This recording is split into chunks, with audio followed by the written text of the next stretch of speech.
watch me another episode of SDK teaching you what to do when you don't know what to do.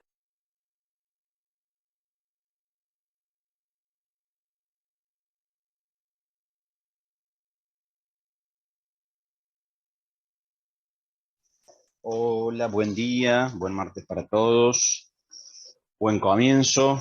Vamos a dar continuidad a las temáticas que venimos trabajando. Hoy vamos a comenzar con algunos aspectos generales que yo sé que ustedes todavía no los han trabajado en la parte teórica, pero prefiero comenzarlos ahora para irnos adentrando y ir generando algunas actividades después prácticas. Como es el tema de seguridad, nos vamos a meter un poquito sobre esa área. Y un poquito sobre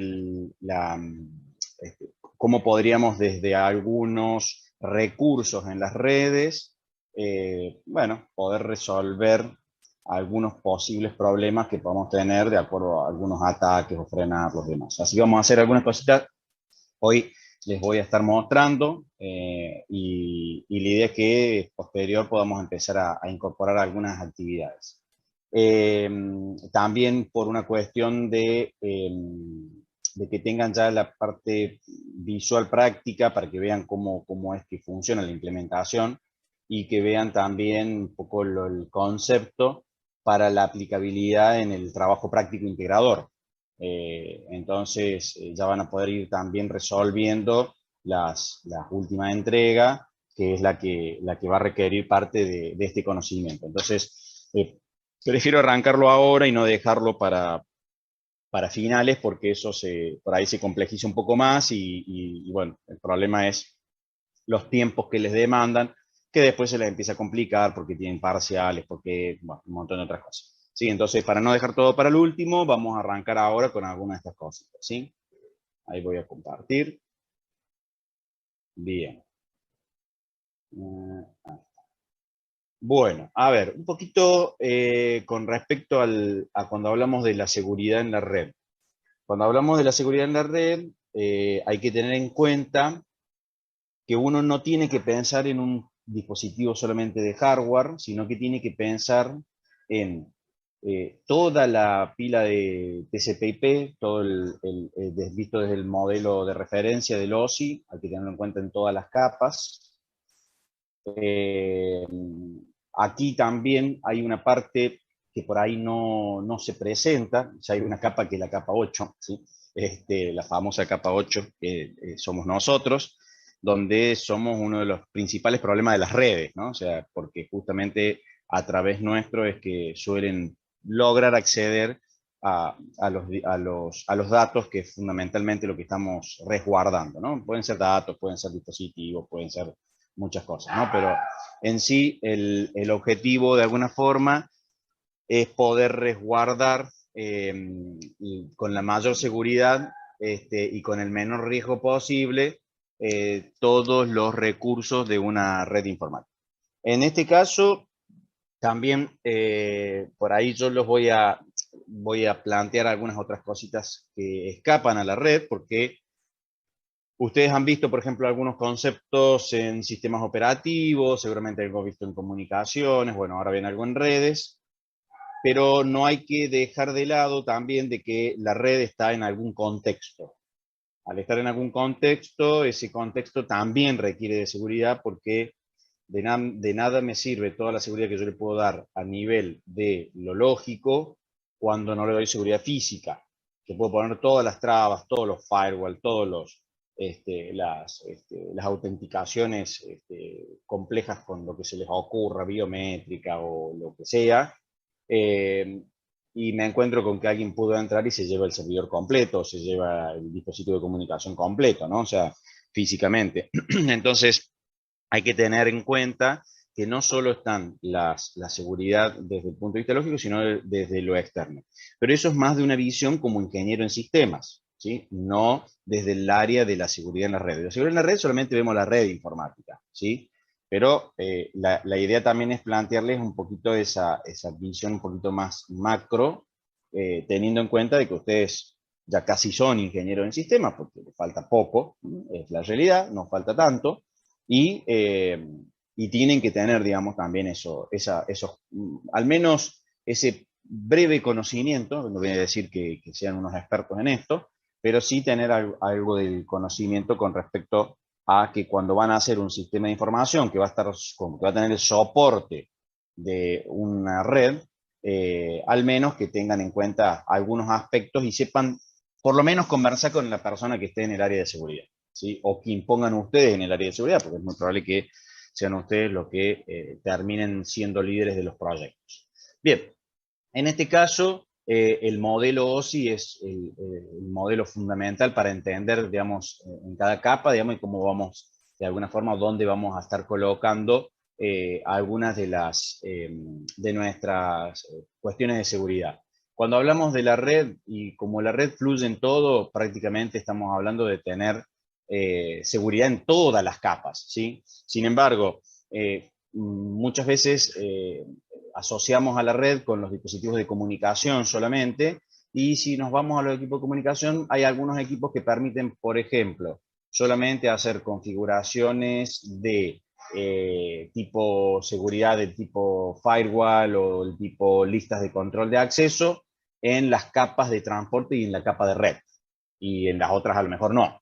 Entonces, ahí ya estamos cubriendo una parte nomás, ¿sí? En la transmisión de los datos cubrimos esa parte. No estamos cubriendo las capas superiores o a lo mejor las capas inferiores, ¿sí? Entonces, en un caso así, estamos planteando de que, bueno, digamos, hay que tener en cuenta de que a lo mejor no me atacan esas áreas, me atacan otra parte, ¿sí? Yo, está bien, no permito que lleguen al servicio, no permito que lleguen al servicio. Ahora, quien permito que llegue al servicio, la pregunta es, en el servicio, cuando está en el servicio, ¿estoy controlando el servicio a la aplicación? ¿Le estoy dando los niveles de seguridad correspondientes a esa aplicación para que no me vaya a sufrir un ataque? Bueno, esto es un poquito el concepto, ¿no? O sea, que no es solamente ver un par de capas, sino que es, de alguna forma, tener en cuenta a todas las capas. Nosotros vamos a focalizar, por ser redes de información, mucho en las dos capas que son la de transporte y red,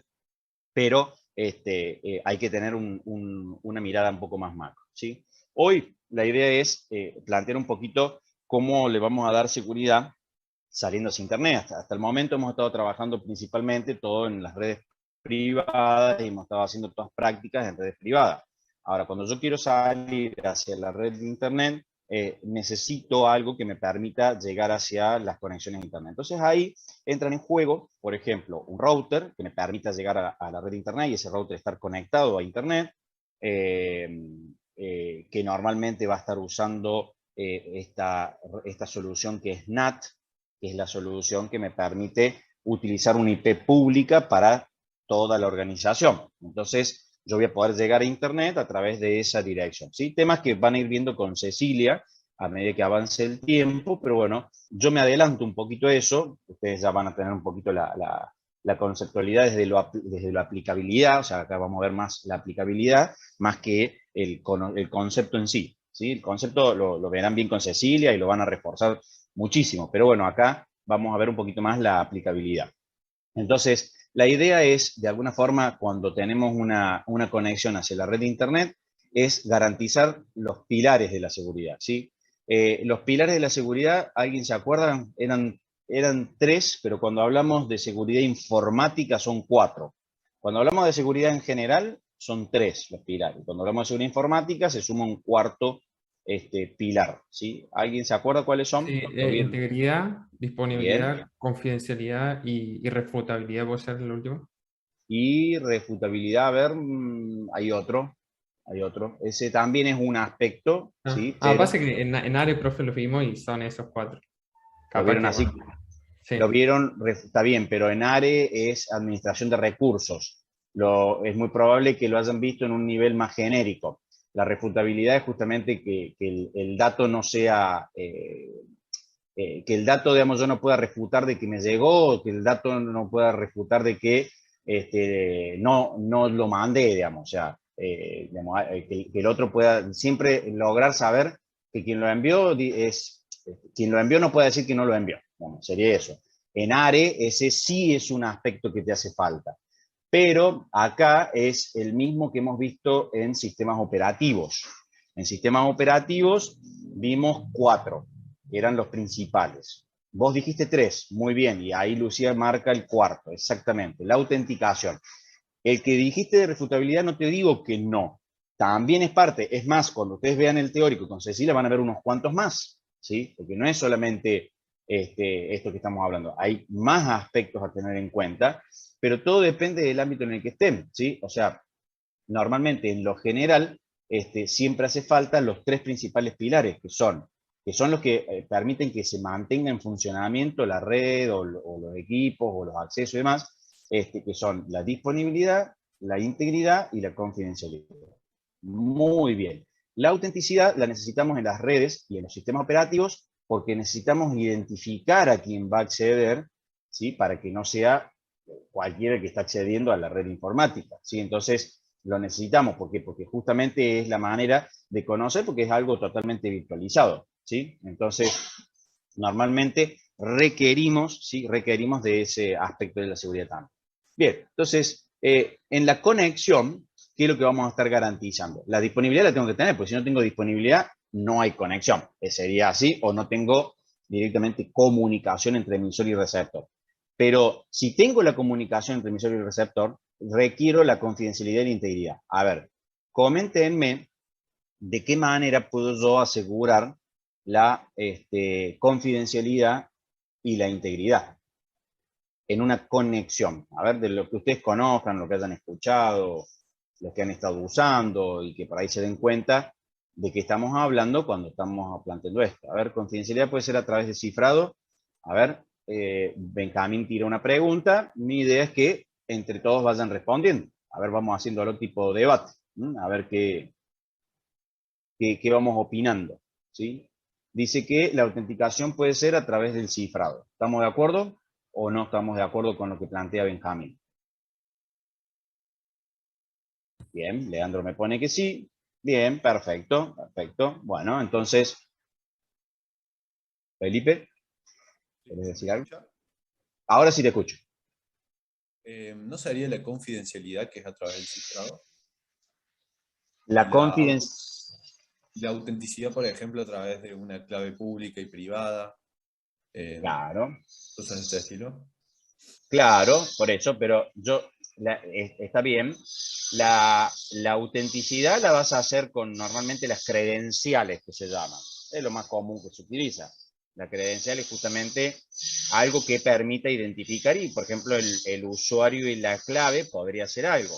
Ahora, con una mayor fortaleza para sumar más características, por ejemplo, el no repudio, o sea, la refutabilidad, ya nos vamos a lo que estás planteando vos, que es, por ejemplo, la firma digital o la llave pública, llave privada, ¿sí? Que eso también ya nos permite la autenticidad y es la mejor manera de autenticar, ¿sí? Cuando usamos de manera totalmente asincrónica las llaves. Eso sería lo ideal, muy bien, en la autenticidad. En el caso de la confidencialidad del cifrado, y ahí Matías nos está sumando la integridad, por ejemplo, utilizando un checksum. Perfecto, exacto. La idea es que cuando llegue el dato del otro lado, yo sepa que el dato llegó íntegro, que no ha sido alterado.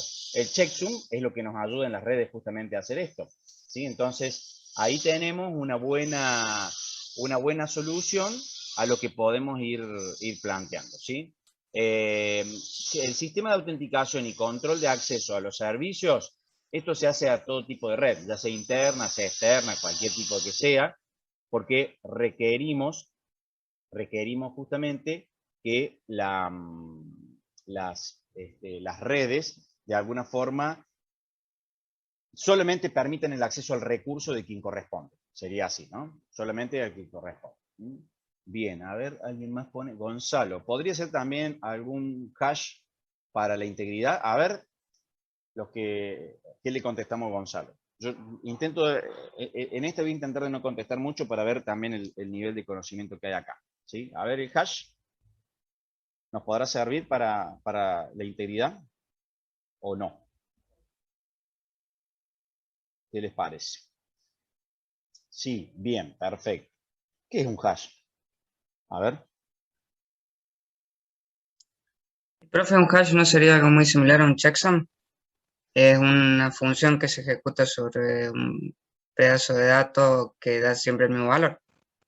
Bien, perfecto, perfecto. Estamos hablando de algún tipo de algoritmo, algún tipo de función, como bien lo planteaste, donde vos le incorporas o le pasas a esa función como parámetro algún dato y el resultado que obtenés es un resultado que permite del otro lado verificar su integridad. ¿De qué manera? El resultado que vos obtuviste se obtiene siempre el mismo resultado colocando ese dato. O sea, yo pongo una password, por ejemplo, ustedes ponen la password, vamos a poner la password peperina, yo escribo la password peperina y lo que se graba en la base de datos no es la palabra peperina, porque si se grabo la palabra peperina, obviamente cualquiera va a poder verlo. Por ejemplo, el administrador de red podría, que tiene seguramente accesos privilegiados, va a poder ver la palabra peperina y va a saber que es mi clave. Entonces, ¿qué es lo que hace la palabra peperina? Entra en un hash, entra en una función,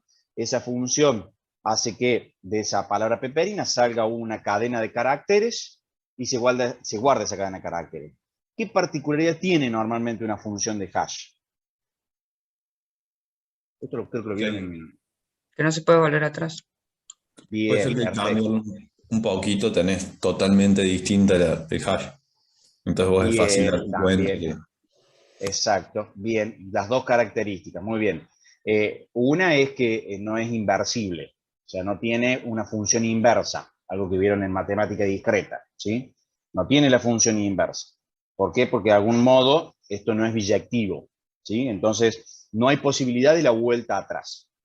Por otro lado, el hecho de que una de las estrategias y de las consignas de una función hash es que el resultado debe variar totalmente cuando uno cambia un bit en la cadena de datos que le manda la función. Entonces, esas dos son cosas específicas. Y lo otro es la cantidad de caracteres, ¿sí? Depende si puede ser de 64, 128, bueno, depende también el tipo de hash.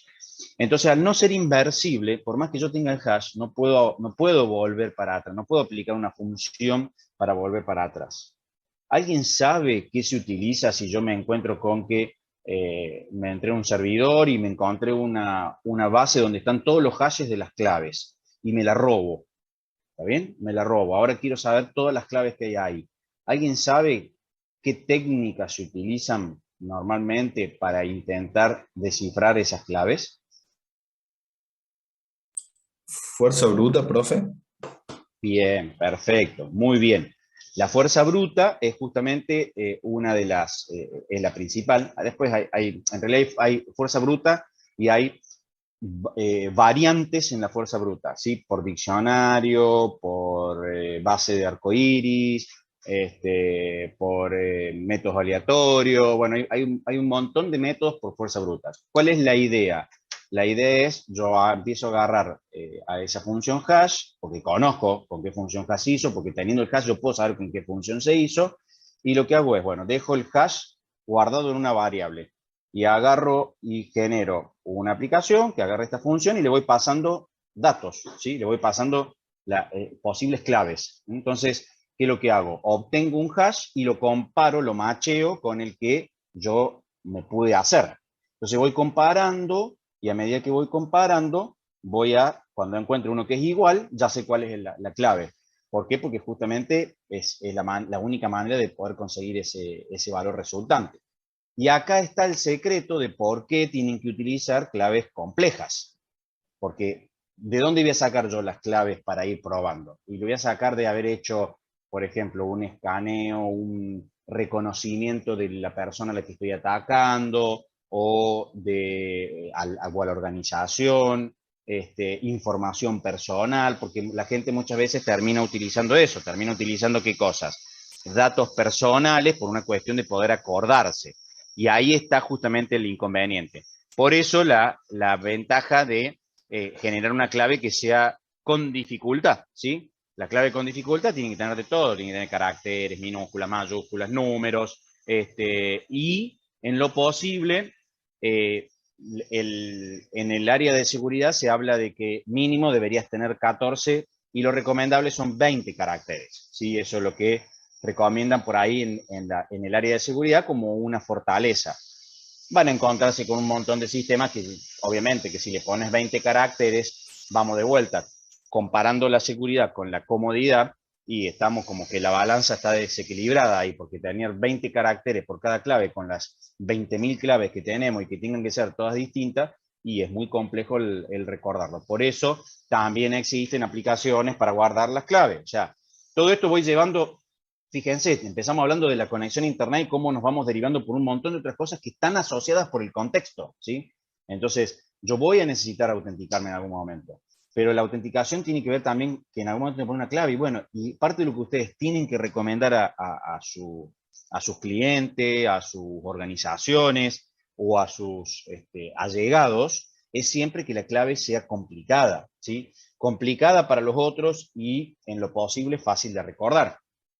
Qué inconsistencia, ¿no? Ahí se complica un poco, pero se pueden usar técnicas de mnemotecnia, por ejemplo, frases y poner las primeras letras de las frases, y poner puntos, comas por allí. Bueno, hay muchas metodologías que se pueden llegar a aplicar en esto. Estamos hablando de poner una clave, o sea, toda una estrategia solo para poner una clave, ¿no? O sea, y todavía nos falta todo lo que es técnico, o sea, imagínense cuán complejo es toda la temática esta. Bien.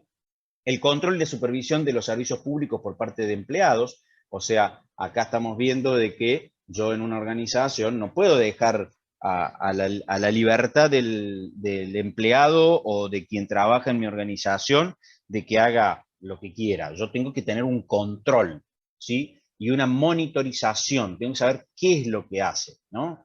¿Por qué? Porque en el servicio público que puede estar usando me puede estar comprometiendo a la red. No porque la persona esa me quiera hacer un daño, o sea, el empleado, sino porque el empleado use un servicio que pueda comprometer a la red. Entonces, tengo que tener ese control y esa supervisión. Tengo que garantizar la disponibilidad de los servicios del funcionamiento de la red. A ver, a ustedes les toca una época donde no existe el ir a un lugar y que te digan se me cayó el servicio, como le pasó ayer a WhatsApp, a Facebook y demás, que por un error, ¿alguien sabe por qué fue el problema de ayer? ¿Alguien investigó un poquito? Ustedes vieron el tema. Lo vieron con Cecilia, no con nosotros. Así es.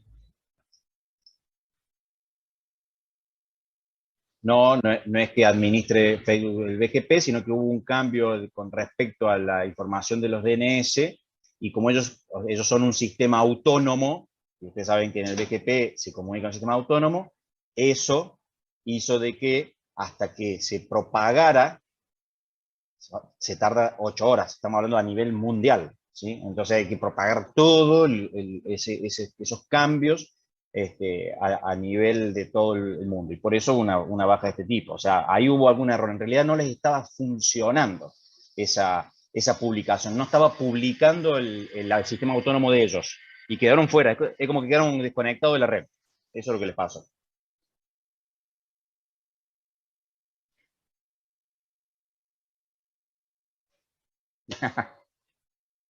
Sí.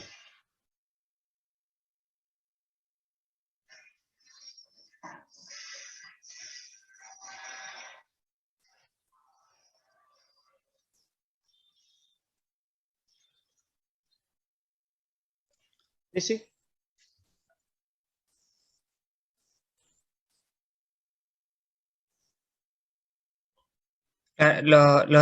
Por lo que dicen, profe, los expertos tuvieron que ir físicamente Exacto. a realizar la configuración porque no pueden mandar correos fuera del dominio de Facebook, y el dominio de Facebook, o sea, no tenían correo. El dominio de Facebook estaba abajo también. Estaba todo abajo. Claro, Todo. por eso no tenían ni su Quedaron- mail, Claro. y no los dejan directamente usar por seguridad mail externo, entonces tuvieron que ir Exacto. físicamente. Que quedaron descolgados. Entonces, al quedar descolgados no tenían acceso en forma remota del modo que ellos tienen, y no podían, exactamente por cuestiones de seguridad administrativas, porque esa es una seguridad de tipo administrativa que te dice vos no debes hacer esto, tienen que ir físicamente. Entonces tienen que ir y modificarlo. Pero independiente de eso, ¿sí? De que tienen que ir físicamente, eso llevó a que después hubo un tiempo de convergencia, que es lo que demoró todo, ¿no? Lo que hizo que todo se haga lento. Pero bueno, el servicio volvió y bueno, ahora, ¿ustedes se imaginan los millones que debe haber perdido ayer Facebook y WhatsApp y demás? Son tan... Creo que Exacto. Claro, exactamente. las, Exactamente. las Sí, acciones, profe, creo que cayeron 9.000 millones de dólares. 3 9 PBI mil millones. argentinos. Bueno, ahí está, estamos bien entonces.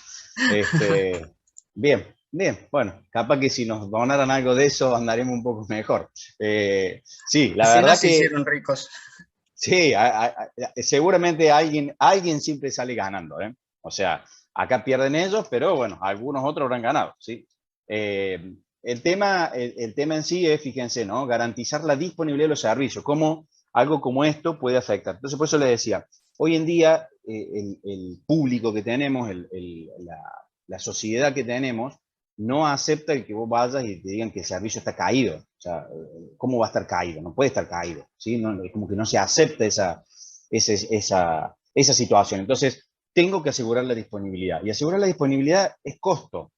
Es costo porque estamos hablando muchas veces de redundancia, de tolerancia a fallos. Y, por ejemplo, cuando estuvieron en sistemas operativos, ustedes vieron que una manera de establecer redundancia en el sistema operativo y de los datos era a través del RAID de disco, pero el RAID de disco implica comprar más de un disco. Y está bien, sí, tengo la resolución por eso, pero tengo que gastar más dinero para tener algo duplicado que a lo mejor nunca me haga falta. El tema es el día que me haga falta, lo voy a saber y eso es lo bueno. En esto pasa exactamente lo mismo, ¿sí? Garantizar la disponibilidad de los servicios y tener que tener todo capeado, duplicado, triplicado, varias conexiones a Internet, y no puedo largarme a hacer ningún tipo de prueba y que las cosas fallen. Lo bueno y lo importante de lo que pasó ayer es que por más que seas un monstruo tan grande como lo puede ser Facebook, que se sepa de que siempre hay fallas y siempre hay problemas. Entonces hay que tener en cuenta eso y eso nos lleva siempre a que uno, por más que sea chiquito el proyecto, lo tenemos que tener en cuenta, ¿sí? Ustedes van a estar haciendo sus proyectos y tienen que tener en cuenta esto, tienen que garantizar la disponibilidad del servicio.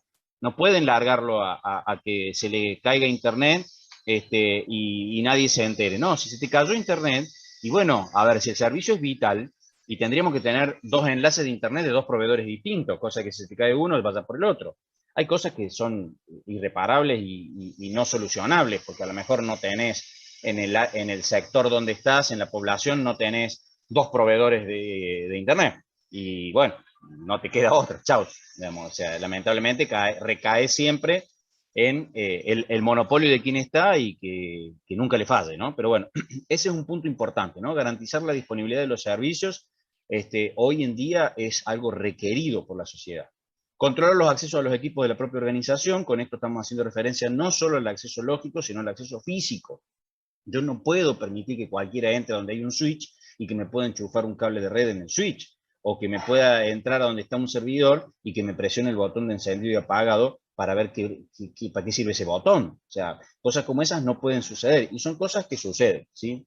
Realmente, les puedo asegurar porque, digamos, a mí me pasó estar quemando, se estaban quemando los servidores un día porque se había cortado la luz y teníamos que dar de baja a los servidores antes que la UPS nos diga hasta acá llego, y vino alguien y tocó el botón de la UPS porque no sabía para qué lo que era, y no sabe, todavía al día de hoy no entendemos por qué lo hizo, y cuando apretó el botón era de la prueba de testeo de la UPS, que corta corriente y le vuelve a dar, y nos dejó, todos nos dimos vuelta y lo miramos, y con la mirada nomás, el tipo agarró, se dio vuelta y se fue, ¿no?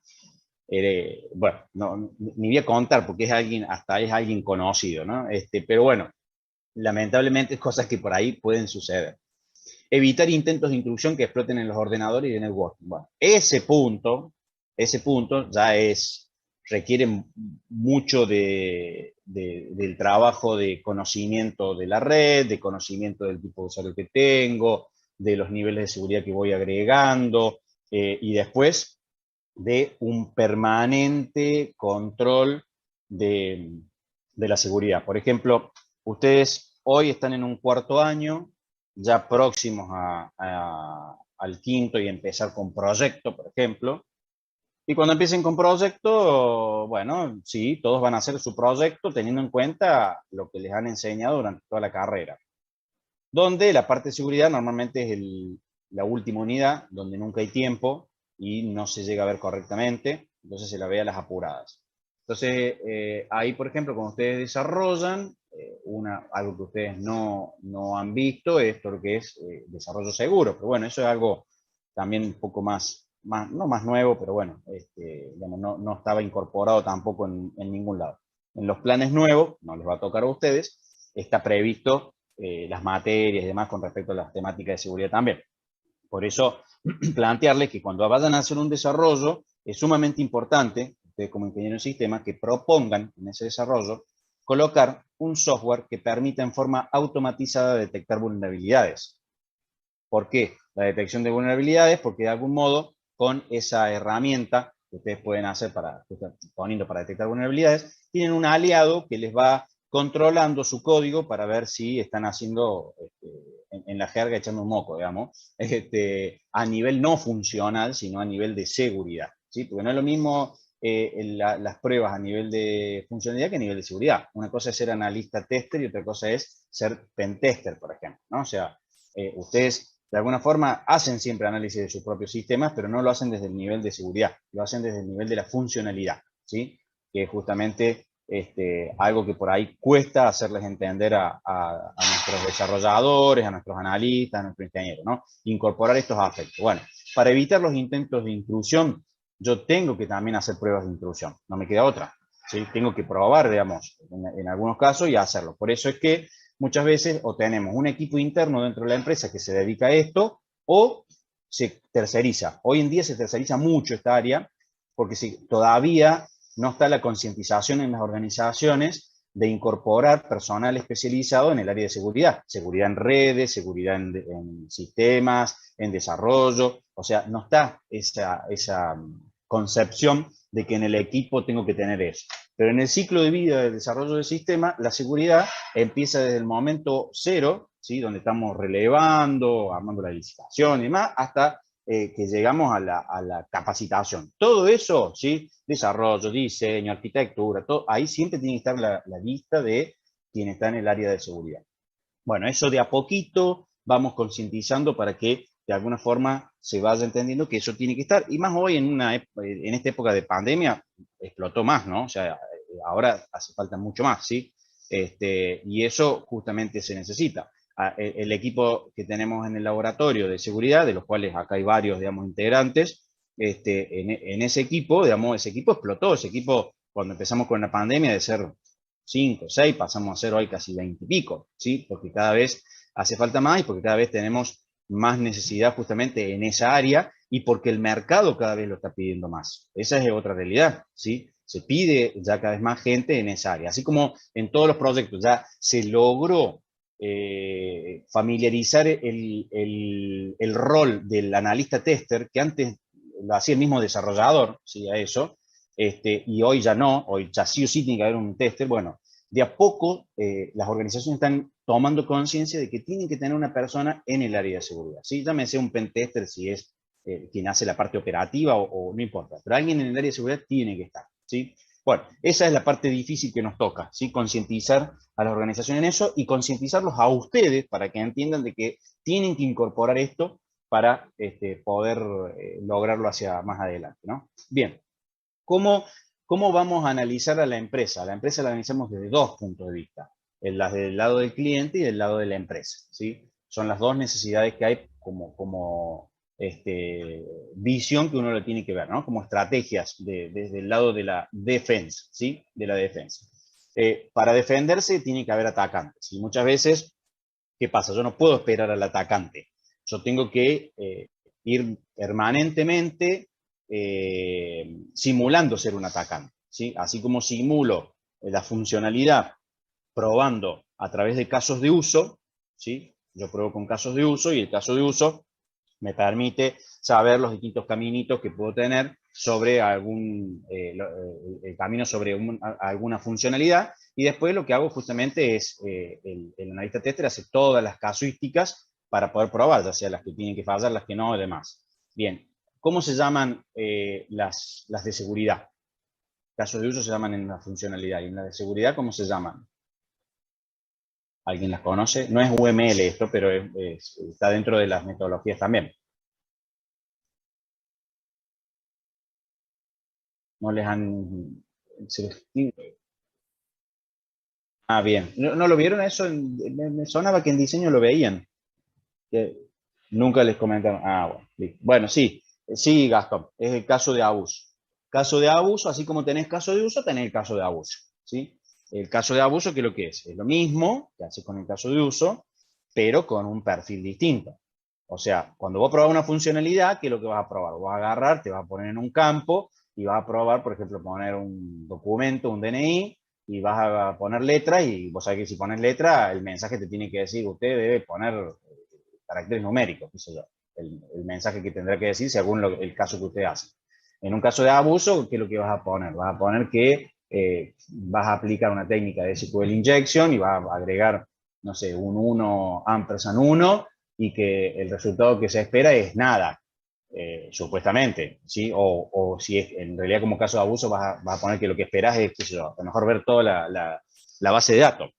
Entonces, vas a poner eso y bueno, verás qué es lo que pasa. Entonces, en un caso de abuso, ¿cuál es la diferencia? Que lo que vos buscas es ver cómo perpetrar la seguridad del sistema, ¿sí? Cómo hacer algo que no está dentro de lo funcional, sino que está dentro de la idea de hacerme de todos los datos en una forma dañina, ¿no? O sea, porque hacerme toda la base, o romper la base, o cambiar registros, afectar la integridad, la confidencialidad, la disponibilidad, alguno de esos aspectos. A eso apuntamos con los casos de abuso. Bueno, por eso, en este caso, cuando analizamos a la empresa, la hacemos desde los dos puntos de vista, del cliente y del servidor. Como cliente de los servicios de Internet, ¿qué es lo que hacemos? Servicios disponibles para los usuarios, es lo primero que tenemos que identificar, tenemos que conocer todos los servicios que le vamos a brindar y ponerlos a disposición. O sea, obviamente, si yo brindo un servicio, tiene que estar siempre funcionando, entonces tengo que asegurar eso, ¿no? El servicio ese. Entonces tengo que defender los servicios disponibles a esos usuarios. ¿Qué empleado podrá usar cada uno de estos servicios? Es otro de los aspectos, porque me voy a defender de lo que no puedo usar. Hay, digamos, no todos los empleados o no todos los usuarios de mi red tienen que acceder a todos los recursos de mi red.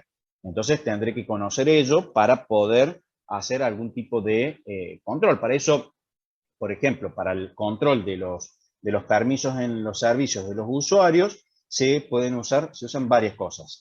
Entre algunas de ellas están los permisos en el propio sistema operativo, o sea, desde el punto de vista del sistema operativo, donde ahí entramos en juego con los permisos que vieron, por ejemplo, en Linux, cuando lo vieron en el sistema operativo, cambiándole el RWX, o ya sea en Windows, que es exactamente lo mismo, nomás que por ahí más que usar línea de comando se usa más ventana. Bueno, en los dos se pueden usar interfaces gráficas.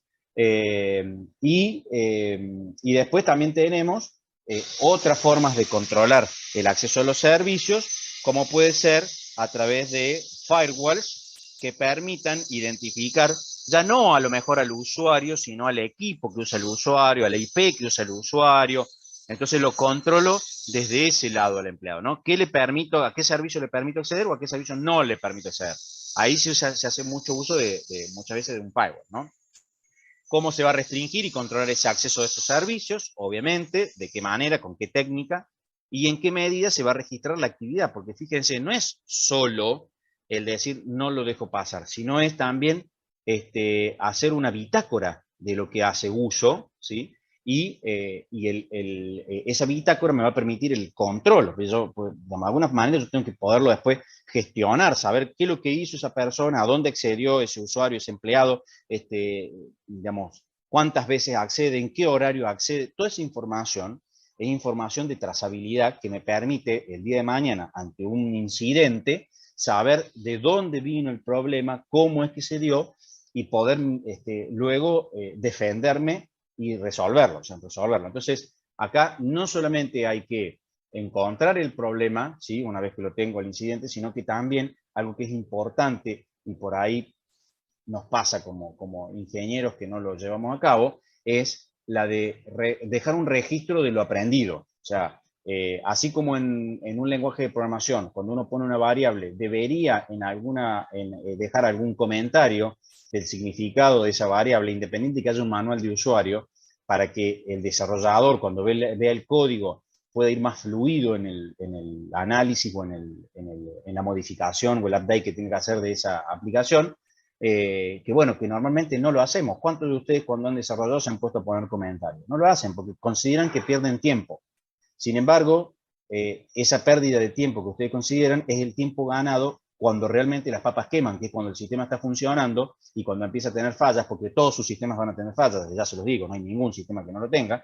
Entonces, cuando tenga fallas, si yo tengo esa ayuda en el código, voy a poder resolverlo mucho más rápido. Entonces, el tema es ganar ese tiempo. Entonces, parte de lo que ustedes, fíjense cómo vamos metiendo, ¿no? Parte de lo que ustedes tienen que hacer cuando van a tener en cuenta todas estas cosas, son estimar estos tiempos también para tener esos datos. ¿Por qué? Porque una falla en el sistema va a implicar a lo mejor una falla de la disponibilidad y estamos atentando contra la seguridad. Y yo que tengo que resolverlo lo más rápido posible, lo que tuvo que hacer Facebook ayer, ¿sí? Resolverlo lo más rápido posible. A lo mejor podrían haberlo resuelto en menos tiempo o no, ¿sí? Depende de la envergadura del verdadero inconveniente que tuvieron, ¿no? Entonces, a lo mejor lo podrían haber resuelto en menos tiempo. Entonces, si se podría haber resuelto en menos tiempo, bueno, algo falló, o un procedimiento, algo falló, ¿sí? Entonces, hay que intentar de buscar siempre previo, ver que ante un incidente yo vea cómo lo voy a poder resolver de la manera más rápida posible. Hay leyes, ¿sí? Hay leyes que exigen de que vos resuelvas tal problema en tanto tiempo. O sea, no podés vos decir, bueno, ya lo voy a resolver cuando tenga tiempo. No, hay leyes que te dicen, usted el servicio lo puede tener caído durante tanto tiempo, ¿sí? Y si no, tiene que empezar a pagar multa o directamente usted ya no puede ser más proveedor de ese servicio, ¿sí? Algo así lo que puede llegar a suceder, y hay muchas leyes que exigen este tipo de cosas. Entonces, viéndolo como un cliente, digamos, sea, a los servicios, digamos, lo veríamos un poquito así. Desde el lado de, como servidor en Internet, ¿sí? Digamos, no, que estaría más asociado a verlo como si fuese un servicio que da la empresa, ¿sí? ¿Qué servicios se van a prestar a los usuarios? ¿Qué es lo que le voy a brindar yo a los usuarios externos como entidad? ¿Qué es lo que le voy a dar como acceso? Y esos servicios son los que voy a tener que proteger, ¿sí? Son los que tengo que defender. ¿Cómo se garantiza la disponibilidad? ¿Cómo se gestiona la seguridad de esos servidores? ¿Sí? ¿De qué manera yo, por ejemplo, voy a poner un servidor? ¿Sí? Vamos a suponer ustedes, el año que viene, cuando tengan que ponerse a funcionar, todos van a empezar con tecnología, van a empezar a usar MongoDB, van a empezar a usar Apache, qué sé yo, van a programar con R, no sé, van a empezar a usar cosas que no han estado usando porque el sistema que ustedes quieren desarrollar, el proyecto que ustedes quieren hacer, lo quieren hacer con esas tecnologías.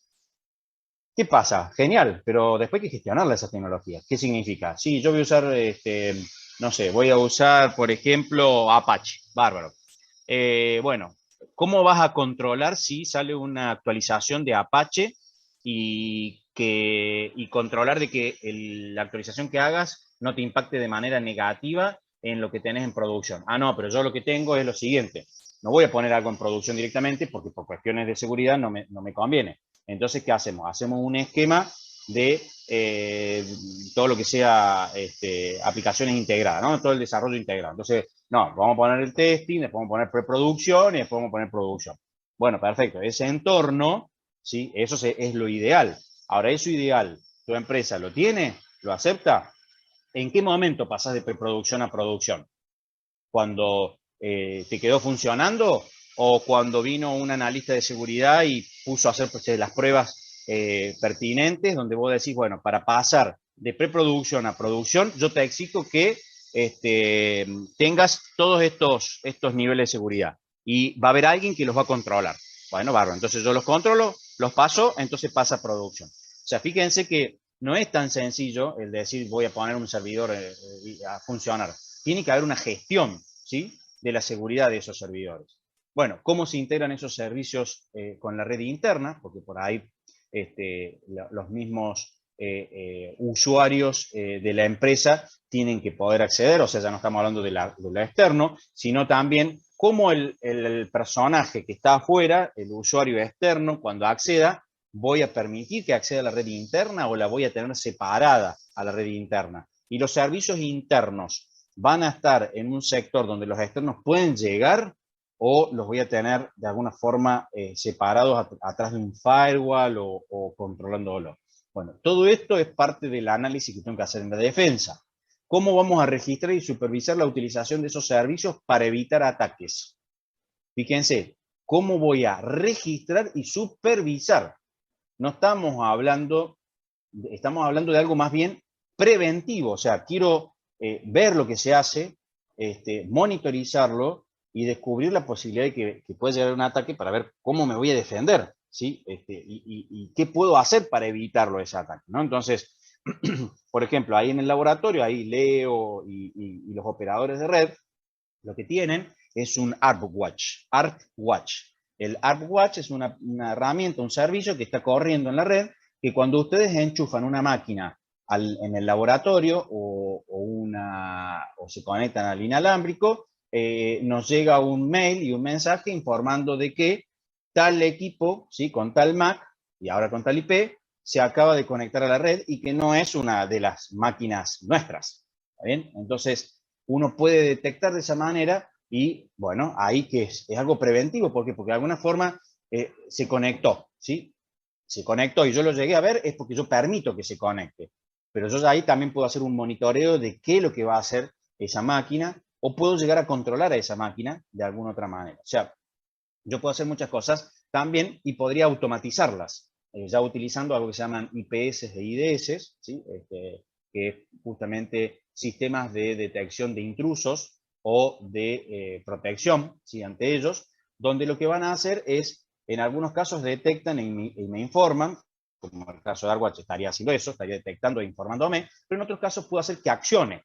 Puedo hacer que, por ejemplo, al detectar que se conectó tal dirección MAC, ¿sí?, bueno, no, yo agarro esa dirección MAC y la incorporo en una regla del firewall en forma automatizada, ¿no? Esto lo puede hacer la misma herramienta, lo incorporo en una regla de firewall donde a esa máquina nueva que acabo de incorporar no la dejo acceder a tales servicios, ¿sí? Entonces, estoy evitando justamente de que me vaya a generar un ataque ese usuario. ¿Cómo lo podemos hacer desde el punto de vista de los switch, por ejemplo? ¿Sí? Que estamos justamente en el área de redes. Un ataque en el área de redes, ¿sí?, con los switch, podría ser por ejemplo, un McFlooding, ¿sí? Sí, vamos a hacer un ataque de envenenamiento por direcciones MAC. ¿Qué hago? El switch, ustedes vieron que registra las direcciones MAC, ¿sí? Cuando llega una trama, ¿sí?, al switch, el switch toma la dirección origen, de la dirección MAC origen, y la guarda en la tabla de memoria del switch. Y dice, en el puerto 1, en la interfaz 1, exactamente, el ARP spoofing. No me salía el nombre.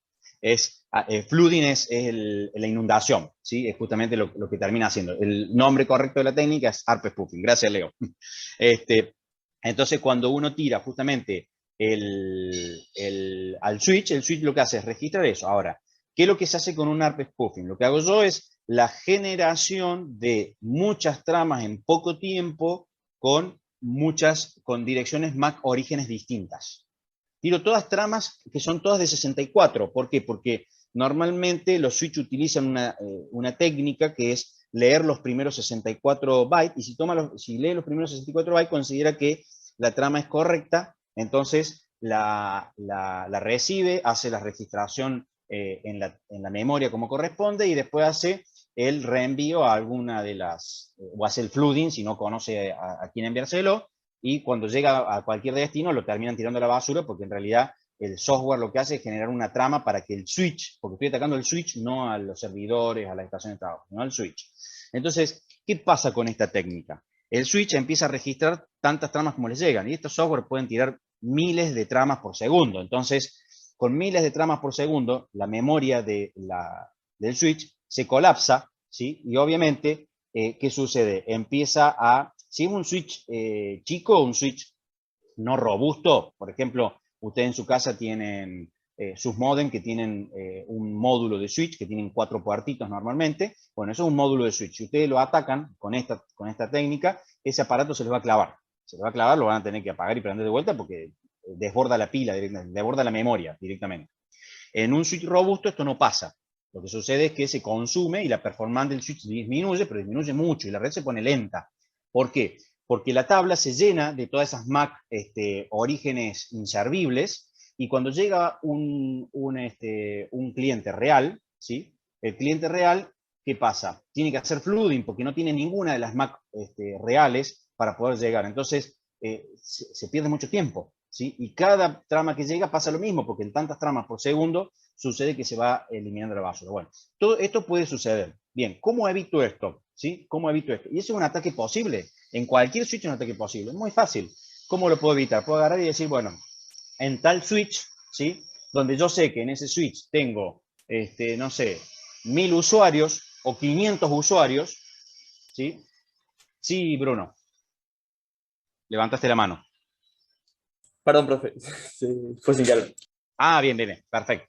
En un switch, por ejemplo, donde lo puedo administrar, una opción, y sé que tengo 1000 usuarios que puede haber en un puerto, ¿sí? Conectado, porque el tema es que en un puerto está conectado el aparato disparando muchas tramas. Yo le puedo llegar a decir que aprenda hasta 1000 direcciones MAC o que aprenda hasta 100 direcciones MAC. Entonces, puedo ponerle un límite de tal forma que no haga que se clave el equipo y evito de alguna forma el ataque. Obviamente que puede llegar a que en algún punto quede alguno de los usuarios afuera, pero esto me evitó el ataque y que me quedaran todos los usuarios afuera. Entonces, ante eso yo tengo que estar monitorizando y tengo que ver que cuando tengo una situación así, tengo que ver de corregir y ver quién me está haciendo esta técnica de RFC. Bueno, esto es algo que puedo hacer. Me tengo que defender. ¿Cómo? Y bueno, el switch administrable me permite defenderme de esto, ¿sí? Me permite defenderme de este tipo de cosas. Bueno, hay muchas cosas más para ver en redes, muchísimas, ¿sí? Pero no nos vamos a entrar porque un poco el objetivo es llegar más bien al firewall, ¿no? Que es un poquito el concepto que más nos interesa por ahí en la materia, porque está muy asociado a los servicios, a los puertos, a las IP y demás. Si se va a subcontratar servicios de ISP, hosting o housing, en cualquiera de estos casos, bueno, tengo que ver también de qué manera me voy a defender de esto, ¿no? De qué manera me voy a defender, no solo desde el punto de vista de la seguridad a nivel de la integridad y la confidencialidad, sino que muchas veces a nivel de la disponibilidad, ¿sí? Yo necesito que mi proveedor esté siempre disponible. O sea, la seguridad, vuelvo a insistir, no se basa solo en que me roben la información o que me destruyan la información. Se basa también en que mi información tiene que estar disponible. Por eso el pilar de la disponibilidad es muy importante, ¿sí? Es muy importante. Entonces, en este caso, yo voy a contratar a un ISP, ¿sí? Y le voy a decir, bueno, mira, yo quiero hostear mi página web acá, además, bueno, ¿qué nivel de seguridad tenés vos? Bueno, mira, yo tengo acá que yo te voy a actualizar permanentemente el Apache, ¿sí? Vos te vas a dedicar a hacer la página web, la vas a publicar, y yo te actualizo el Apache, entonces yo te voy a estar informando todas las veces que voy a estar haciendo la actualización, para que vos hagas los controles, o sea, a ver, yo voy a subcontratar a alguien, y bueno, ¿qué servicio me da? Aparte de darme un lugar donde yo pueda poner una página, ¿sí? ¿Qué otras cosas me brinda? Y a nivel de seguridad, ¿qué es lo que me está dando? ¿Sí? Bueno, son todas partes. Acá entran en juego los SLA, algo muy difícil, que son justamente los convenios, los contratos que hacemos con por ahí un proveedor, donde, bueno, en ese contrato, ¿qué es lo que queda bien definido? ¿Qué pasa si el servicio se cae y no funciona? Mi cliente me va a reclamar a mí como empresa vendedora del servicio, me va a reclamar de que no está pudiendo acceder al servicio. Pero el servicio no lo estoy brindando, o sea, yo brindo el servicio, pero la disponibilidad del servicio la brinda el ISP. Entonces, si no hay disponibilidad, ¿cómo hacemos? Porque a mí mi cliente me va a decir que por el tiempo no usado no me va a pagar. Y yo a vos, ¿cómo hacemos? ¿Cómo lo manejamos? En el SLA quedan definidas esas cosas, ¿sí? Es el contrato donde queda todo esto definido. ¿Qué es lo que va a suceder en esas situaciones? Y si hay multas que la empresa le puede cobrar al proveedor. Así como el proveedor te cobra a vos la multa porque no pagaste a término, entonces te cobra un interés. Bueno, ¿qué me vas a pagar vos o cómo lo vamos a manejar si vos no me cumplís a mí? ¿Está bien? Bueno, esto es lo que queda en los contratos de SLA. Esto es muy importante en las organizaciones a tenerlo en cuenta, ¿sí? Bien, eso ya entra más en el camino de lo legal, ¿no? De cuestiones por ahí legales.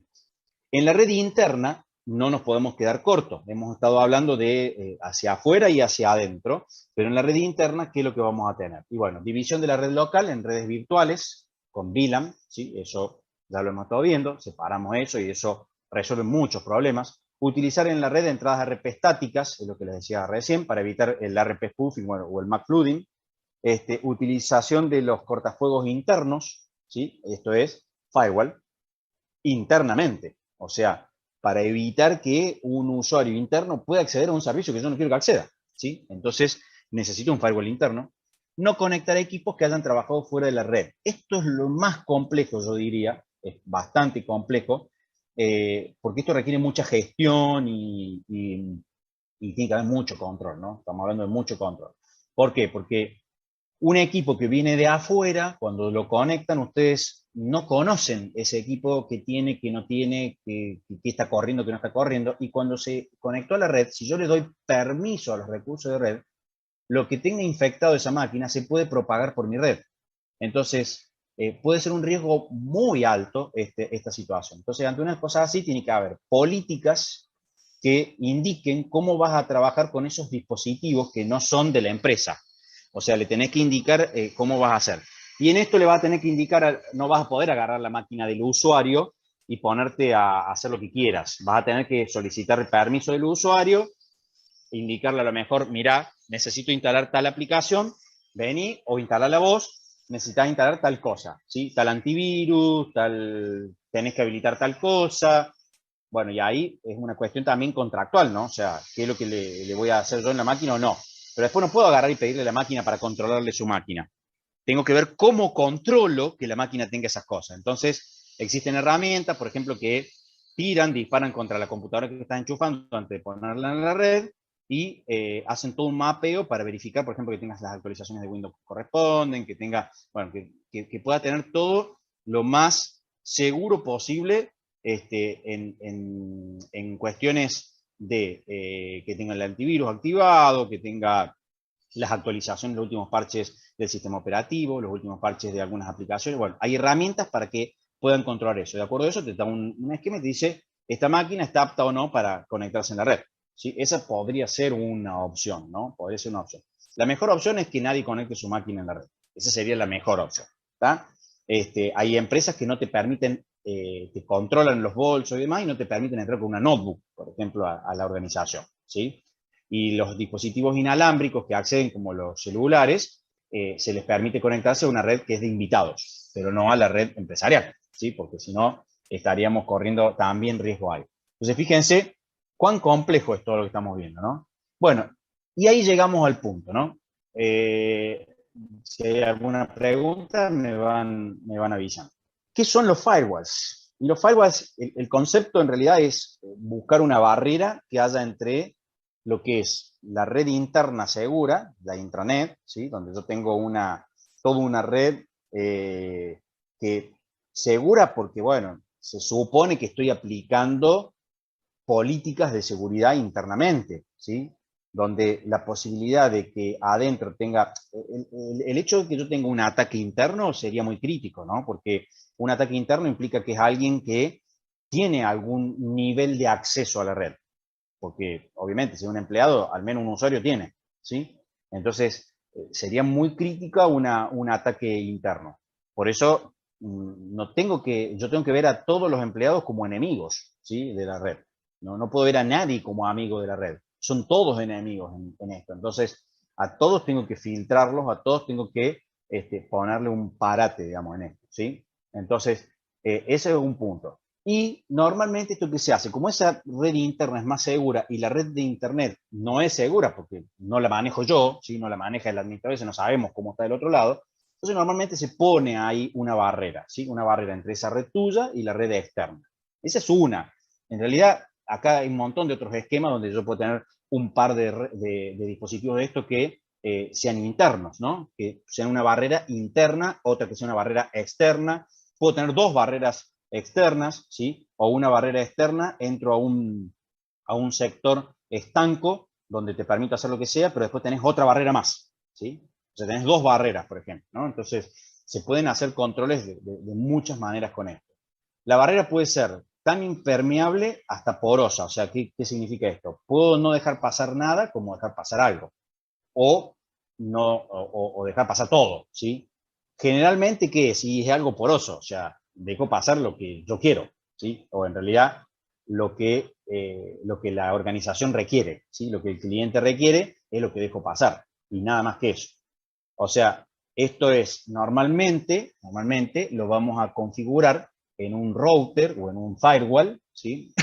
En un firewall, porque existe el dispositivo que se llama firewall, un appliance, un equipo específico, que hace las veces también de enrutamiento, ¿sí? Pero es un firewall que me conecta una red con otra red, ¿sí? Pero que no hace enrutamiento dinámico, no hace esa cosa. Y lo que hace es simplemente la interpretación de una red hacia otra y hace los controles en ese paso, ¿sí? De una red a la otra. Y tenemos también que en los routers podemos configurarlos, ya no se llama firewall allí se llaman listas de control de acceso, porque el firewall tiene muchas más funcionalidades y un router que específicamente está creado para ser router, para enrutar, ¿sí? Es un servicio más que me brinda el de el control de accesos, lista de controles de acceso. Pero no me controla, qué sé yo, por ejemplo, si estoy accediendo a una página web que tenga, no sé, contenido pornográfico. Eso no lo va a controlar este dispositivo, las listas de control de acceso. En un firewall yo puedo tener algo así, o puedo tener un servicio que me brinde un proveedor donde antes de acceder a esa página, controlo en esa lista a ver si esa página que estoy queriendo acceder no es una página justamente que tiene ese contenido que no queremos que se pueda acceder, ¿sí? Entonces, cosas como esta son las que vamos tomando decisiones a ver con qué nos casamos, si con un firewall, solamente con un router, cómo lo vamos haciendo. Ahora, como yo tengo este dispositivo va a conectar un servicio interno con un servicio externo, ¿sí? Yo tengo dos maneras de comunicación, o sea, desde la red interna hacia la red externa, voy a poner acá una gráfica, ¿sí? Ahí pongo la gráfica, ¿sí? Ahí está, vamos a poner esto. Vamos a suponer que tengo esta red interna, ¿sí? Yo soy el cliente y esta es la red de internet. Entonces, de la red interna hacia la red externa, yo en esta interfaz que estamos aquí parados, en la 192.168.2.1, ¿sí? En esa interfaz, si el mensaje va hacia el firewall, a ver, aguárdenme un segundito, por favor. Un segundo.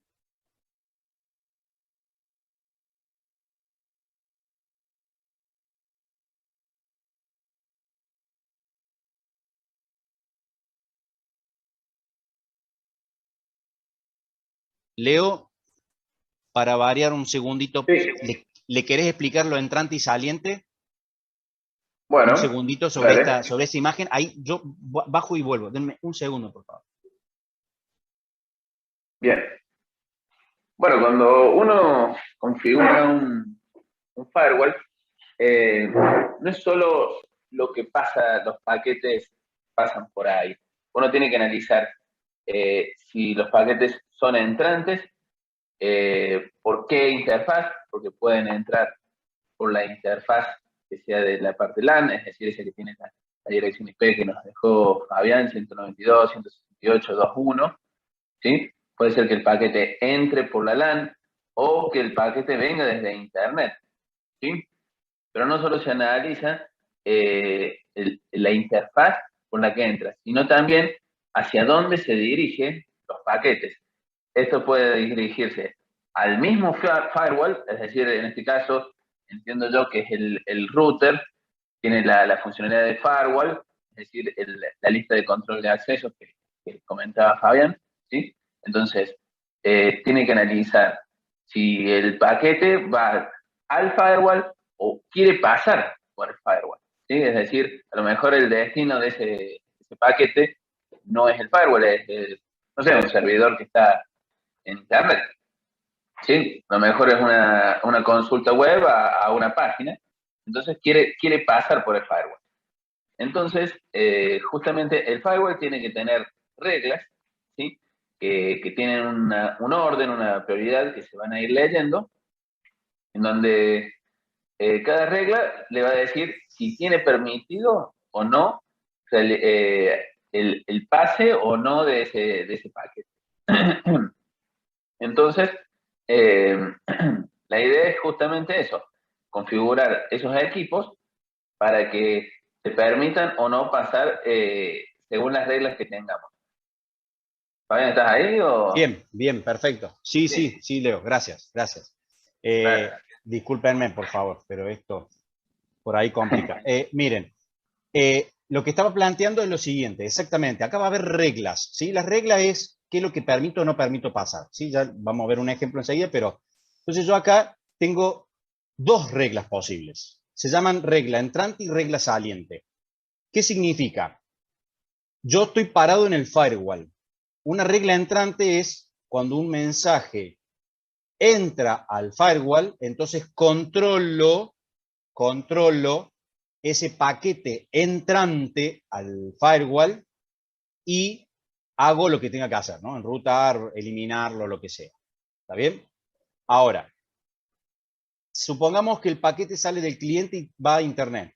Entonces, en esta interfaz, que es la interfaz LAN, la interfaz de conexión en la red interna, en nuestra intranet, entonces en esa lo que tiene que suceder es que voy a controlar el entrante, porque el mensaje viene del cliente y entra al firewall. Es entrante. Pero ¿qué pasa aquí, en esta? Aquí en esta, ¿sí? en la interfaz WAN, el paquete es saliente, no entrante. Entonces voy a poner una regla saliente.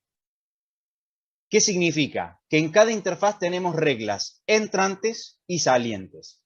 Y ese es el concepto. Uy, esperen que no estoy tan familiarizado con esto. Ese es el concepto que estábamos viendo aquí, ¿sí? Típicamente las barreras son configuradas para permitir selectiva el tráfico entrante y o saliente, no entrante desde la web, desde internet hacia la red interna. No habla de eso, habla de entrante o saliente en cada interfaz. O sea, cada interfaz yo voy a tener reglas que sean para controlar paquetes que salen o paquetes que entran en cada interfaz, ¿sí? O sea que yo voy a tener reglas entrantes, reglas salientes en la interfaz WAN y reglas entrantes, reglas salientes en la interfaz LAN. Eso es lo más convencional, ¿sí? Es lo más común que se van a encontrar en una regla. Para tener una idea de una regla, esto que les estoy mostrando aquí, ¿sí? Es una topología que tengo en este momento montada con 3 máquinas virtuales. Yo tengo un cliente, mi cliente en este caso es un Kali Linux, muchos de acá sé que lo conocen muy bien, es una distribución con herramientas para hacer auditoría, digamos, auditorías usadas desde el lado bueno, ¿sí? Auditorías. Bien, esta máquina es la que está corriendo, es la 200, ¿sí? Ahí estamos viendo el IP, es la 200, y es la máquina que tengo como máquina cliente. Después tengo la máquina servidor. La máquina servidor, estoy usando una distribución que tiene un framework específico que sirve para hacer pruebas de seguridad, ¿sí? Que no van a ver nada acá, ¿sí? Se llama Metasploit, ¿sí? El Metasploit, ¿sí? Y ese es el equipo que tenemos como servidor interno, que está corriendo servicios, ¿sí? Ya vamos a ver los servicios que está corriendo. Después, uy, perdón, no sé qué toqué. Toqué sin querer algo que no era lo que correspondía. A ver, acá, y ahí está. Y acá podemos ver, tengo la 210, que es la que tiene nuestro servidor. Y por último, lo que hice fue, ustedes tienen firewall, en el Windows tienen un firewall. Bueno, yo puse un monowall, es una aplicación que corre con 128 MB de RAM, así que digamos, es algo muy, muy chiquitito, ya de precado y demás, pero es simplemente para que vean algo muy básico y que si lo quieren probar, lo pueden levantar muy fácil con una maquinita virtual. Que lo único que le indica, esto es lo que tiene, la interfaz es esta, y lo único que le indico es cuál es la interfaz de LAN, cuál es la interfaz de WAN, y con eso ya hace las conexiones. Entonces, gráficamente, lo que estamos viendo es esto, ¿sí? Es lo que estoy mostrando en el día, ¿sí? Acá está el firewall, ¿sí? Que tiene esa IP, la 2.1, y bueno, para este lado tiene lo que está emulando ser la red de Internet. Si yo me vengo, por ejemplo, al Kali Linux, ¿sí? Y del Kali Linux quiero hacer un ping. Vamos a probar el servidor interno, que es el 2.10. Vamos a ver si me quedó todo configurado. Esperen que no tengo habilitado el numlock. Ping 192.168.2.10. Ahí estoy llegando al servidor interno. Y voy a ver si puedo salir, porque en realidad quien me está dando internet a mí es a través del firewall, ¿sí? ¿Cómo sé que me está dando? Porque miren, desde las preferencias de red, para que no sepan que no le estoy mintiendo, lo que estoy usando es una red interna. La red interna no hace NAT o no hace, le tengo que poner yo la IP, y estoy usando esa red interna que se llama intranet, ¿sí? En el servidor interno también, y en el firewall sí. En el firewall lo que estoy haciendo es, este es el firewall, perdón, este es el Metasploit. En el Metasploit, que es lo que tengo, también estoy en la red interna, en la misma red, que es la intranet, o sea, es conectada por el switch. Y en el monowall, en el firewall, sí, bueno, le había puesto 3, pero en realidad estoy usando 2, una red interna y una red adaptador puente para que se me conecte a la red mía, ¿sí? A la red interna que tengo yo en mi casa. Entonces, de esta manera, ¿sí? Ahí tengo la que simula ser la WAN y la que simula ser la LAN, que es la que estoy probando en este momento. Bien, ese servidor que yo acabo de levantar, ¿sí? Me permite entonces, porque me está permitiendo conectar hacia afuera, me permitiría llegar, por ejemplo, al 888, que es el DNS de Google, ¿sí? Entonces estoy pudiendo llegar afuera. Es más, si me vengo aquí, vamos a probar, a ver, deberíamos poder acceder, eutn.edu.ar, y estoy teniendo conexión a internet también.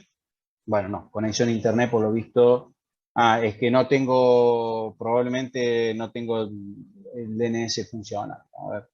Y aparte es una versión muy vieja, que está de precado totalmente. Sí, sí. Pero bueno, tengo conexión afuera, no estoy teniendo resolución de nombre, pero sí tengo conexión afuera, ¿sí? Bien, ¿qué pasa? Aquí lo que estoy haciendo, voy a hacer de vuelta. ¿Quién es este? Este es el firewall. El firewall es una interfaz gráfica, este monowall, que vuelvo a insistir, no hace falta más que correr la versión, porque no estoy instalando servicio, nada, o sea, ya está todo funcionando, porque era simplemente para hacer la prueba. Entonces acá tengo corriendo justamente un firewall. El firewall tiene un montón de conocimiento que uno puede llegar a hacer. Por ejemplo, puedo saber cuál es la dirección IP que tiene la LAN, que es la que vieron recién, la que tiene la WAN. En este caso lo está aprendiendo por DHCP, así que me la está entregando mi propio módem, ¿sí? Y acá está el área que me interesa, que es el área de firewalls, ¿sí? Entonces, yo acá vengo a las reglas, recién les explicaba algo Leo, que les decía que, bueno, se ponen reglas, miren, acá están las de WAN y acá están las de LAN, ¿sí? Voy a ver las de la LAN, ¿sí? Acá tengo reglas de LAN. En este momento, ¿qué es lo que me está diciendo? Me está diciendo, fíjense, protocolo, esto es la carpeta, este es protocolo.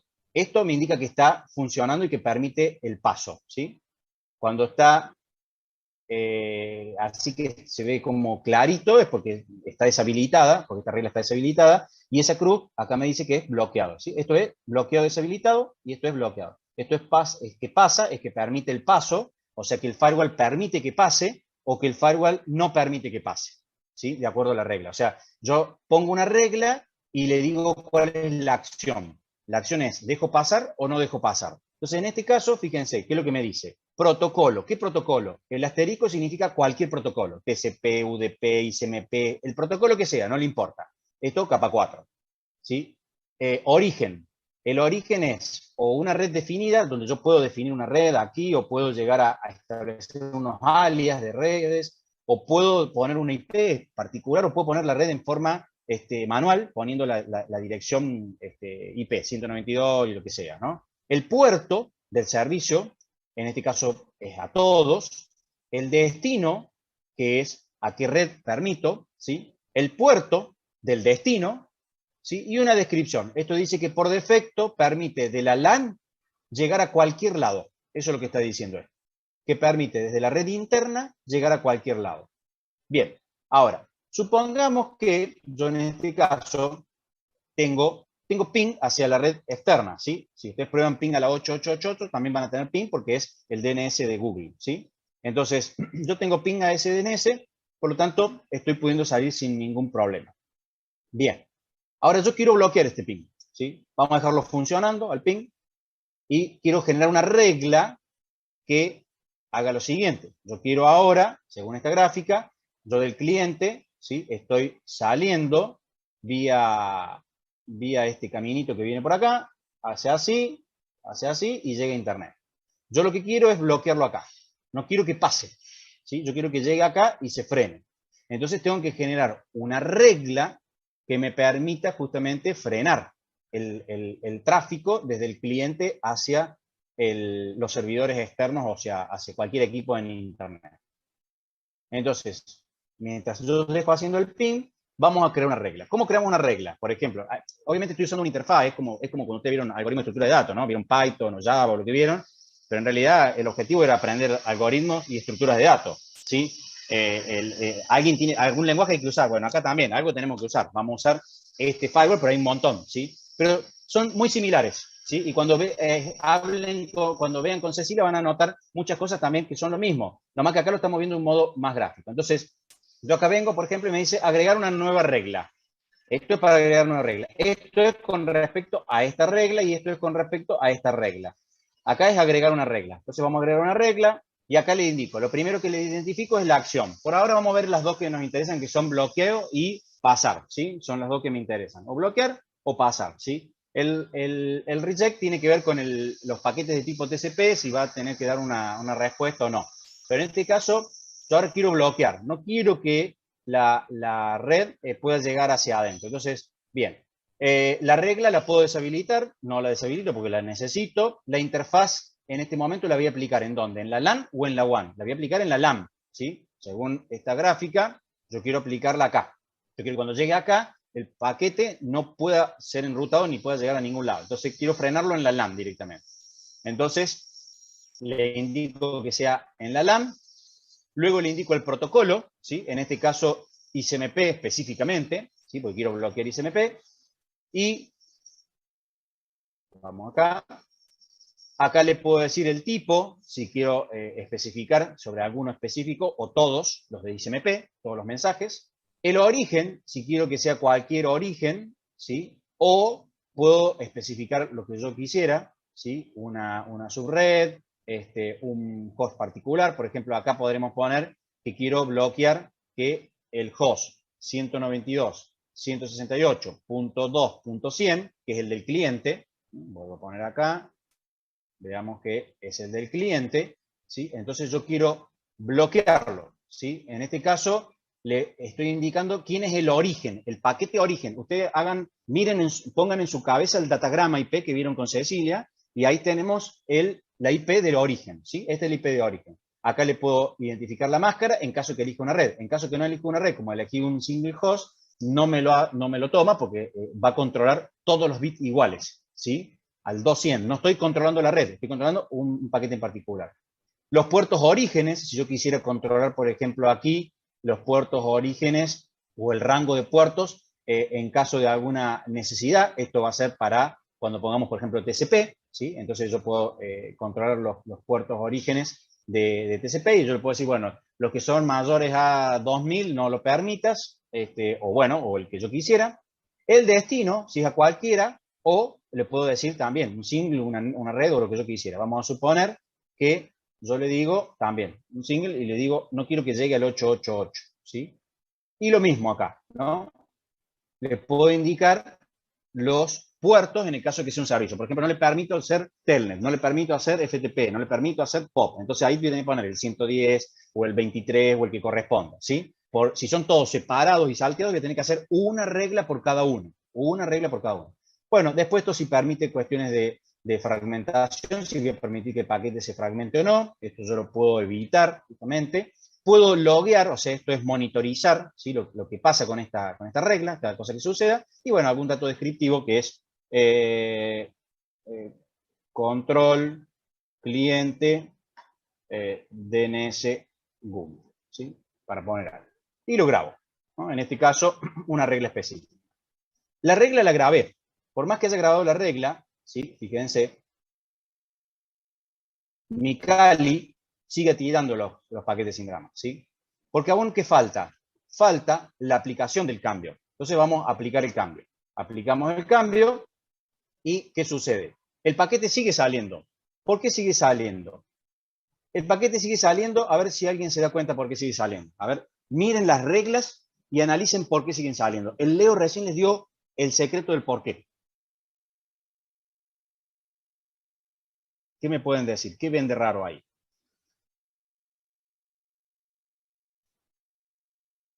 A ver si alguien lo interpreta. Profe, ¿el cuadradito blanco ese para qué era? Es un seleccionador. Ah, y no puede Te tener permite seleccionar para mover las reglas, para arriba, para abajo. Por el protocolo. No, miren, por lo siguiente. Las reglas se leen en forma secuencial. Es secuencial. Entonces, viene el firewall, agarra el paquete, ¿sí? Y dice, bueno, a ver, ¿hay alguna regla de firewall? Sí, hay dos reglas de firewall. La primera regla dice, el destino puede ser cualquiera. El origen tiene que ser la LAN internet. El puerto puede ser cualquiera. El destino puede ser cualquiera y el puerto puede ser cualquiera del destino. Entonces, nuestro paquete que tiene la IP origen es la IP del cliente. O sea, es una LAN net. Correcto. El protocolo es ICMP. Sí, es también ICMP o sea que en realidad es asterisco. Esto significa cualquier protocolo. El puerto de destino es cualquiera. El destino no me interesa. Acá es el DNS de Google, no me interesa. La pregunta es, ¿cumple con estas condiciones mi paquete? ¿Cumple con ser de la LAN net? Sí. ¿Cumple con ser este asterisco, este asterisco, este asterisco? Sí, el asterisco es un comodín, cumple siempre. Entonces, como cumple con ser con esto, esta regla se cumple. Entonces, ¿qué significa? Cuando la regla se cumple, lo que hay que hacer es accionar. El paso que sigue es accionar. ¿Y la acción qué me dice? La acción me dice que esto es dejar pasar. Entonces, el paquete llegó, el firewall controló, vio que coincidió todo esto, o sea, los if dieron todo true, ¿sí? Y como dio todo true, ejecutó la acción. ¿Y la acción qué es lo que es? Esta.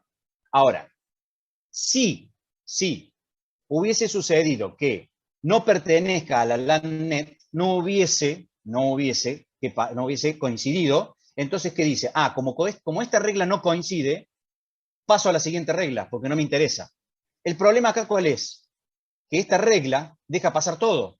Entonces, la secuencia está mal acá. ¿Cuál es el tema? Tengo que subir esta regla, la tengo que posicionar más arriba. Entonces, a esta regla la tengo que poner más arriba. ¿Por qué? Porque esta regla es más específica.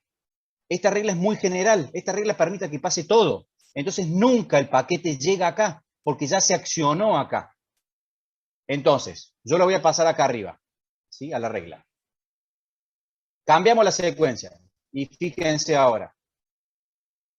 Fíjense. Ah, no me está dando bolilla. ¿Qué estoy tirando? Bueno, no me está, no me estaría funcionando 200. A ver qué puse mal. Déjenme ver. Ah, el aplicar, perdón. Está bien. Como todo, ¿sí? Como todo, hasta que no apliquemos, no anda. Ahí está, apliquemos. A ver ahí. Aplicamos y que me dice los cambios han sido aplicados. Bueno, ahora me debería dar bola y no veo que me esté dando mucha bolilla. Son las reglas del juego como siempre, ¿no? Debería estar esto andando, pero no me está corriendo y de seguro que es algo que no le está gustando acá. A ver, déjenme ver de reenviarlo a ver si me lo toma. No me está tomando el cambio. O sea, anda, pero no me está tomando el cambio en el firewall. Bueno, qué lástima. Y por tiempo, ya hasta que reinicie el firewall va a llevar unos minutitos y se nos va a ir el tiempo.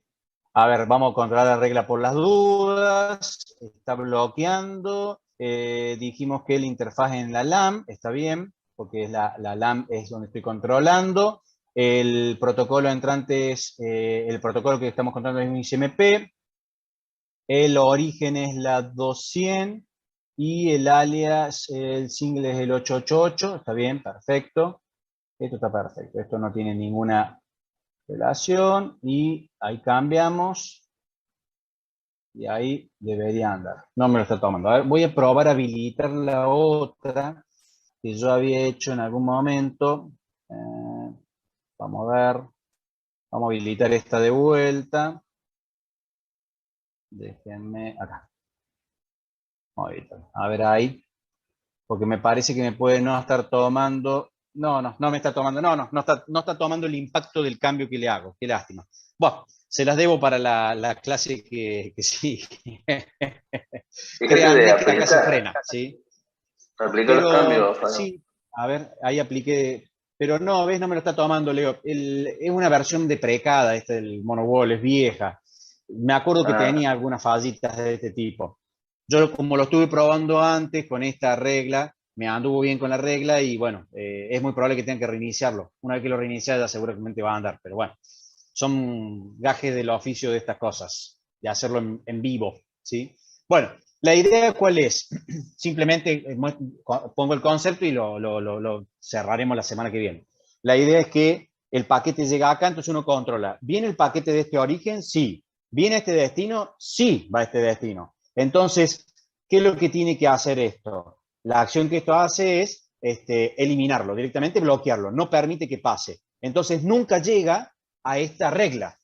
Por lo tanto, como nunca llega a esta regla, no lo deja pasar. O sea, cuando toma la acción, termina. Es como un while y la condición es esta. Si se cumple esta condición, salgo del while y termino acá. ¿Sí? Si no, continúo con las siguientes reglas. ¿Sí? Y así lo voy trabajando. Regla por regla hasta que llego a la última regla, donde la última regla normalmente es o permito todo o bloqueo todo, dependiendo cómo sea la estrategia, si es permeable o no permeable. Obviamente que ante esa regla, y era la idea de que pudiesen ver, la idea era que este quedaba bloqueado y este no quedaba bloqueado, ¿sí? Pero bueno, en este caso no me estaría funcionando la regla puesta, ¿sí? Debería funcionar y no me estaría dando mucha bolilla. Tiro de vuelta, a ver. Se ve que, porque no estoy reyectando la sesión. Ahí está, perdón, no dije nada. Ahí está bloqueado. Es porque no le puse el reject. El reject es o sea, me lo va a bloquear cuando sea nuevo. El reject es, si la conexión está establecida, la deja que siga. No la frena a la conexión, ¿sí? Si yo quiero frenarla, tengo que poner reject y no block, ¿sí? A las que están establecidas. Perdón, ahí está. Ahí vamos a probar de vuelta entonces, antes de que se me vayan. Sí, gracias, Matías. A ver, vamos a probar de vuelta. Vamos a sacar esta regla. La voy a deshabilitar. Vamos a aplicar el cambio. ¿Sí? Se supone que ahí, vamos a frenar, debería seguir no teniendo ping. No tengo ping. Y voy a la siguiente regla. Aplico el cambio. Y ahí, bueno, ahí entró a laburar, ¿sí? Fíjense que ahí abajo lo ven, ¿no? Que entró a trabajar. Voy a volver a poner la regla, en este caso, la específica. Vamos a aplicar. Vamos a frenar, vamos a volver a tirar, ven que no lo tienen. Y si me voy ahora al otro equipo, que era al que estaba funcionando como servidor, ¿sí? No debería tener ningún problema de salir al 888, ¿sí? Fíjense que uno está saliendo y el otro no. ¿Por qué? Porque estoy bloqueando, según la regla del firewall, estoy bloqueando a este equipo y a este le estoy permitiendo salir. Este está bloqueado y este no. Lo importante aquí a entender es que en un firewall tiene mucho que ver la secuencia de las reglas. Si ustedes la invierten a la regla acá, ¿sí? Si yo le invierto la regla, a esta regla la cambio nuevamente de lugar, vamos a poner esta arriba, ¿sí? Perdón, era al revés, era así, y le digo que vaya acá arriba, invierto la regla y aplico, ¿sí? Deja pasar. ¿Por qué deja pasar? Porque siempre acciona el dejar pasar. esto, la primera regla que se encuentra dice, deje pasar todo. Entonces esta regla es al vicio. Nunca va a llegar un paquete a esta regla. Nunca va a llegar un paquete a esta regla. Entonces, cuando yo tengo una tan general, la debo poner al último. Siempre esa regla general tiene que quedar al último. Al quedar al último, ahí sí ya pasa a ser, ahí a funcionar para bloquearla, ¿sí? Ahí vamos a volver a cortar y tiro. Y no lo apliqué. Sí, lo apliqué. Bueno. De vuelta, no me está dando bolilla ahora. A ver, ¿dónde estoy parado? Sí, estoy parado en el que corresponde. Bueno, ¿vieron? A veces anda y a veces no. Se supone que ahí tiene que funcionar sin ningún drama. Me quedó la regla al revés, perdón. Ahí está. Vamos de vuelta. Vamos acá. Aplicamos los cambios. Ahí está. El ISMP. Ahí está. Hay que estar, pasa que con tantas pantallitas me pierdo. Ahí está. Y ahí se frenó de vuelta, ¿sí? Entonces, es muy sencillo. Lo único que hay que hacer es tener en cuenta qué quiero bloquear, desde dónde, a dónde va, qué servicio, y tener muy en cuenta que las reglas tienen una secuencia. Eso en todas las listas de control de acceso y los firewall es lo mismo. Bueno, preguntas, dudas, consultas. Hasta acá llegamos con lo del día de hoy.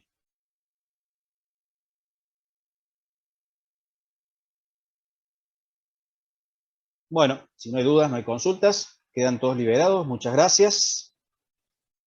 Espero que les haya servido y que les sirva cuando Cecilia explique el teórico para que lo entiendan bien y que ya lo vayan viendo porque es algo que van a tener que aplicar en el trabajo práctico integrador. Gracias, profe. Bueno. Nos vemos. No, gracias a ustedes. Nos estamos viendo, que les vaya muy bien.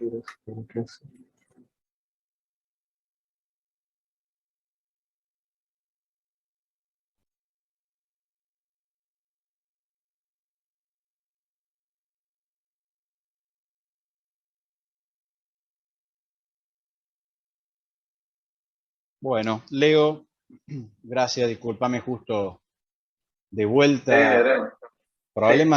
El gran problema de estar en la casa. Que te viene justo alguien y tenés que ir a decirle no, sí, pero tenés que atender porque si no te quedan ahí